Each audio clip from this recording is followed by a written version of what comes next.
As with the previous art short film, I wanted to make an expensive project without extra light sources, and the ability to film all the scenes in one day.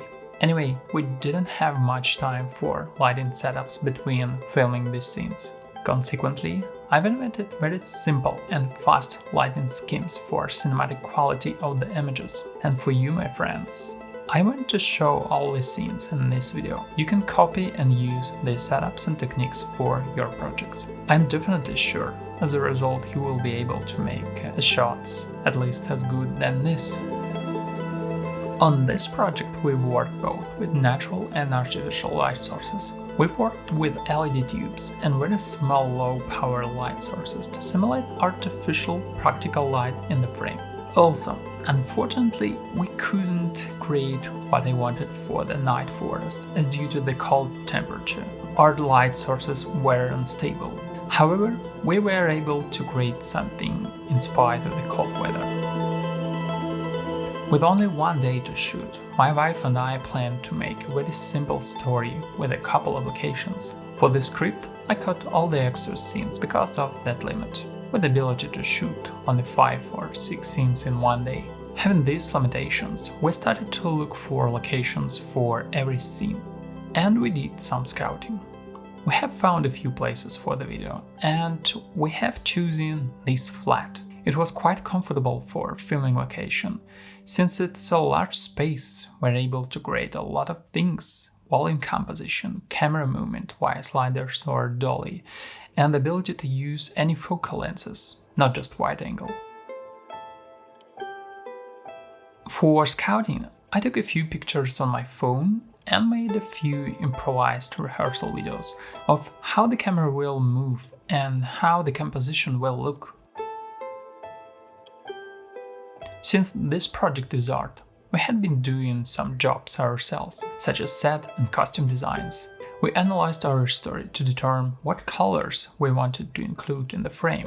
Using this information, we then chose these looks for the main character and rented some clothing for filming. What tools did we use? We had Red Komodo. You have asked me many times about why I choose Red Komodo on my art projects. And my answer is, I love Red Raw. I love how skin tone and color gamma look. I think it's really perfect skin tone without any deviations of skin color. Anyway, I'm not a professional colorist, and Red Komodo gives me a comfortable experience of working with raw materials in the post-production. Also, there is a cool dynamic range, which is enough for image contrast. But no matter what camera you use, if you don't know how to work with lighting, you will miss the full potential of your camera, light sources and location. The good news is you can take beautiful and cinematic shots regardless of your budget and camera, if you have solid knowledge of how to work with lighting.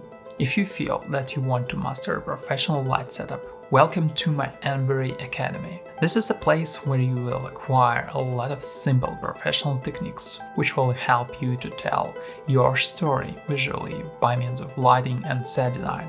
You will be able to take volume shots and analyze and recreate references to light setups that you like. Also, we provide workshops and demonstrations where I show my secret techniques of working with lighting and set design in any situations and for many shooting types. Also, we have a Facebook community where we discuss and analyze the work of our students. In our community, you will be able to ask me any questions, show your work, or ask advice. I will be happy to help you.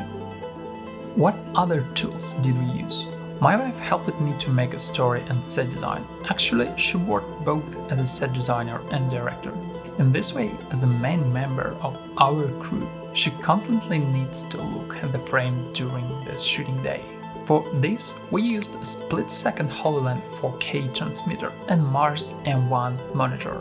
We needed a small, fast monitor for additional playback signal for use with director. That is a small device which is powered by an NPF battery. And one more cool thing, this monitor works as a receiver without additional tools. For the camera movement, I use a Dana dolly slider with 2 meters of track. By the way, I bet you noticed that I used Atlas and Maverick.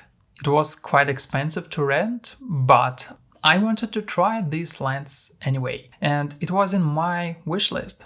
My philosophy is I try to get experience in working in various types of lenses. For lighting, I use 2B color 600-watt LED light sources by Godox. The new Godox M600 B-color version has the ability to give me a powerful flow with changeable color temperature range. It's really helpful if I want to make moonlight, daylight, or sunset, because these all have different color temperature. Okay, now I'm going to show you a few light setups. The first one is the interior scene, where I worked with natural light from the window side and intensified it to make a volume image by means of 2 additional light sources. For this task, I used Godox M600B. In the first stage, I matched the color temperature of outdoor natural light with a Godox light via color temperature control. It was a winter morning. The light temperature was quite cold. Consequently, I matched daylight with Godox, setting the light source temperature to 6100 kelvins. These were approximate numbers, as I didn't use any color meter tools. I just relied on my eyes. Before filming, I had to plan how to light this scene.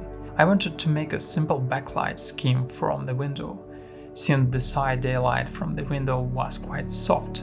But bright exposure area outside the window allowed me to show the same bright tone of light inside the scene. It helps to show an interesting dynamic range in the scene, from highlights to shadows.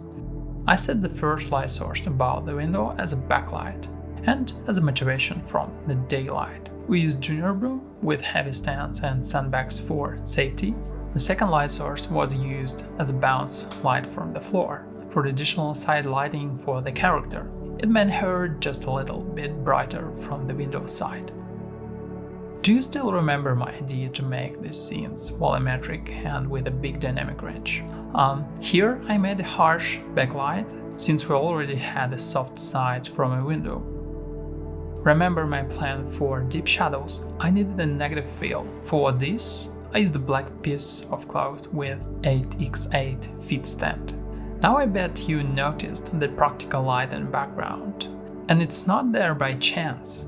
If I had a harsh, bright light in the scene, I tried to disperse it to the whole frame. I mean to add just one more bright spot in the frame, since we already have one on the character.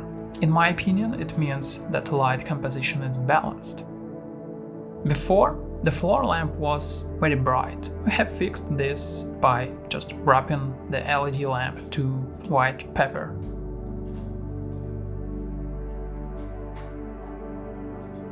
As I said before, I try to have a strategy with a predictable production process. I don't like to choose an interesting place for shooting on the set during production, as it can waste a lot of time. I had a pre-production plan and angles of shooting before I started to film. For the next scene, I used these windows as a large light source for the silhouette of the character. Since I've added a backlight on the previous shot, I should keep the same logic of lighting in this scene too. For the storytelling, I had to show the candle in the scene. The foreground space was dark, but we lit it with Godox to make the shot look more volumetric without flat and direct light. We just splitted the light flow by means of a flag. A haze on the background provides an additional volume level due to smoke that is quite visible if it backlit. These big windows work like a backlight source. For the hallway scene, I continued the idea of using the window as a key light source. For intensifying this light, we lit the Godox toward the camera and door and caught an extra light flow from the walls, as I am still trying to have a balance between bright and dark areas in the frame. While my wife prepared a scene for the next takes, the crew team and I made a new light setup. I choose a shooting angle where we see a window in the frame. It's the best way to match the additional light source with natural light. We put the Godox on the balcony and turned it to the character area. The first light source worked as an additional backlight from the window, but I preferred to diffuse it, as I wanted to create a slightly different atmosphere from the previous scene. I wanted this scene to be softer and darker. For the dark area, we put a T-bone frame with black textile behind the camera. This made an interesting vignette and dark area between camera and character. And it worked well as a technique for the frame volume. The second light source was needed for the texture of the light on the floor. The floor takes up quite a lot of space in the frame, and without additional lighting, it had monochromatic and dull light tone. Furthermore, the soft backlight from the window side was not enough for the contrasting texture of the light. We turned on an additional light source and directed it towards the floor through the tool. We were also using a haze for additional volume, but to be honest, I don't like how the texture of the smoke looks. I would get rid of this if I could fix it now. For the next shot, we used a more complicated light setup, but still using what was available and small light sources. There were RGB tubes and C5R by Godox. All of these tools have an ability to control color, effects, and temperature by means of the same mobile app that I used for M600 by Godox. For this composition, I decided to keep the logic of the previous scene light setup.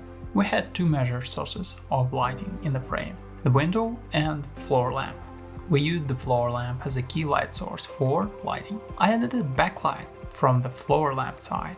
For what reason? For the volume, of course. I matched the C5R temperature with the floor lamp temperature. It was roughly 3000 kelvins. When creating a light setup like this, don't be lazy to use a grip, C-stands and extensions. I know that many of my students aren't always eager to transport a few C-stands to the set because these are so heavy. But if you ask someone on the set to hold the light source, you will have shaking light in the frame while recording a scene. Working with backlight, I used two light sources just because I like it to highlight her hair and shoulder, separating them from the background. I added another source to show a glow in the eyes. A direct light from a short distance looks too harsh, but a simple white paper can resolve this problem by diffusing the light flow. The power of these lights differed. The direct lighting for the eyes worked at 10% power and the backlight at 50 or 60%. I just judge and control the power using my eyesight.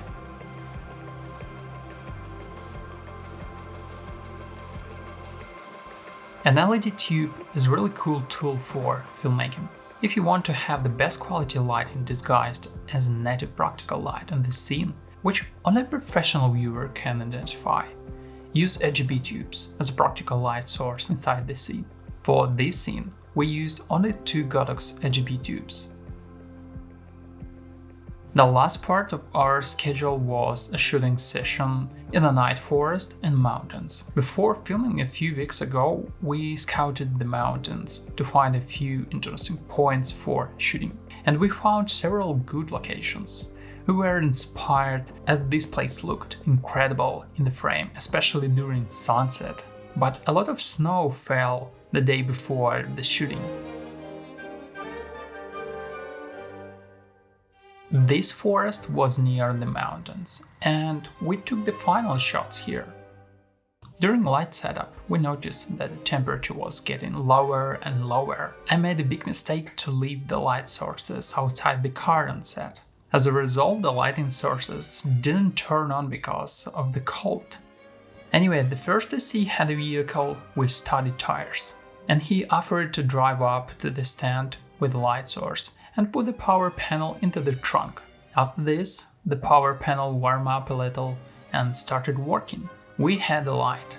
Speaking on the lightings, I originally wanted to raise the light source above the character to simulate the moonlight, but the cord from the power panel was too short. As a result, we did this scene with lighting at the head level. For diffusion light, we used a lantern softbox. It helped us to strew the light flow to the forest area in the frame.